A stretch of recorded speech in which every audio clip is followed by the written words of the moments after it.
supplies of the monoclonal antibody treatment were given to 7 states. The 7 states were mostly red states.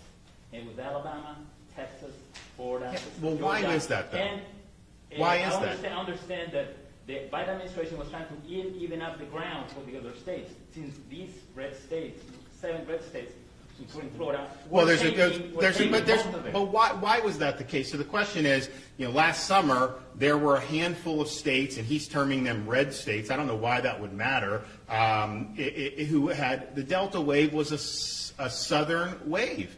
It hit the South in a seasonal pattern, just like 2020 was a seasonal pattern. Now you're seeing a seasonal wave in the Northeast. And as much as people like you would like to say this is based on your political affiliation, that's not how viral curves work. So we were using more of it because we had more prevalence, but I'd say just as significantly, we actually embraced the treatment. I was attacked when we rolled out this monoclonal site. By press outlets, by the left. They were attacking me for doing it. They acted like it was like voodoo, that this wasn't something that was... And then what you saw is people were getting the treatment. They'd tell their friends, their neighbors. All of a sudden, people were going out, and this was a big thing in Florida because people saw the results of it. So that is why we were using more. Now you're in a situation where you have massive prevalence in places like D.C. and New York and all those other places. They are getting more. But, they haven't embraced it the way that we do. But here's what my question would be. Why are we even in a situation where we are concerned about who gets what? We've had these available for over a year.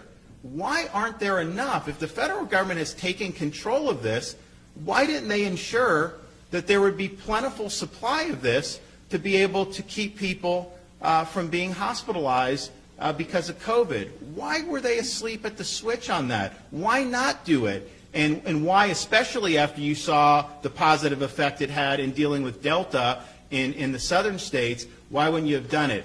And look, they're under no obligation in some respects to to purchase this on their own. But when they don't let us do it, when they have these exclusive agreements, then that's a huge problem. So let us buy some. We will buy some. We bought as much sotrovimab as we could.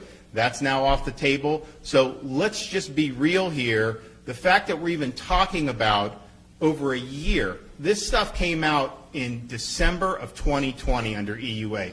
Sotrovimab came out in the spring of 2021 under EUA. There's plentiful time for them to have gotten this in gear. And I think the fact that they haven't is part of it. They don't believe in the treatment. They said, remember, Fauci said if 50% get vaxxed, there'll be no more waves. Well, we have way more than that across the country, and you have some of the biggest waves you've seen yet. So that was wrong, but they're not willing to pivot to the treatments, and I just think that that's unfortunate. But why you would try to play politics with it? The people that are coming to get treatments, like, you say red state or not, how do you know? I mean, is that person either way? I mean, that's just not the way to think about it.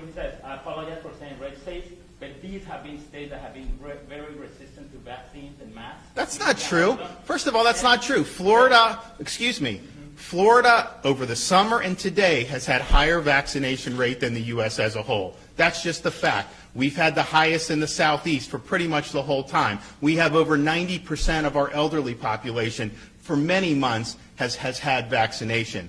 The fact of the matter is the vast majority of people who get monoclonal treatments have been vaccinated.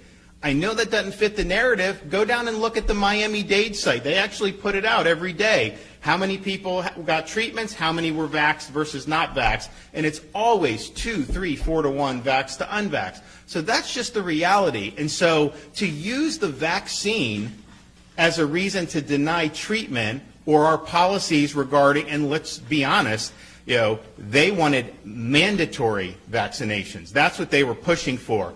Passports to where you can't go into a restaurant. I mean, a 5-year-old kid can't go someplace because he hasn't done this. The clinical trial for 5 to 11-year-olds for Pfizer found no severe COVID outcomes for either the vaccine arm or the control arm. Nobody got severe COVID in that clinical trial, and it was not a very big clinical trial.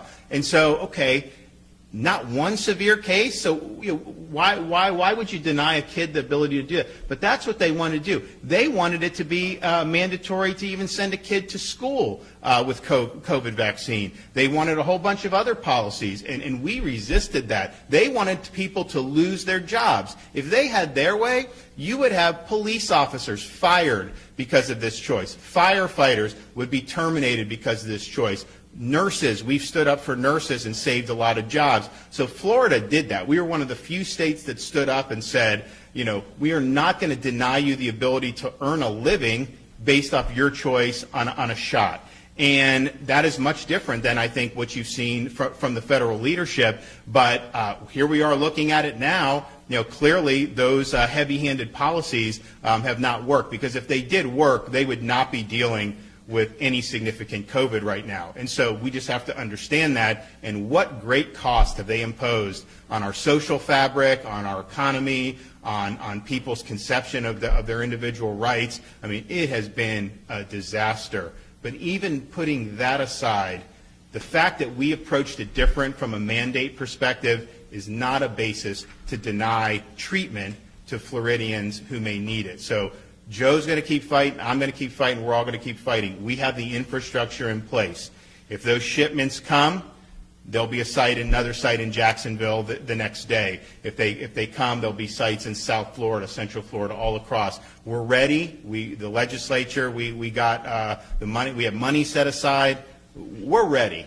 But we can't do it. We can't give people treatments if the federal government's withholding the treatments. So send us the treatments and let's get it done. Okay, we got to run. Come on, buddy. I have one question. One more question, doctor. All right, folks, thank you so much for joining us here at Golden State Times. If you're new to the channel, we encourage you to subscribe by clicking that middle button. Also, check out our previous video by clicking the video on the right, or a video you might enjoy by clicking the video on the left. Also, don't forget to click the thumbs up button and share this video on social media. Peace.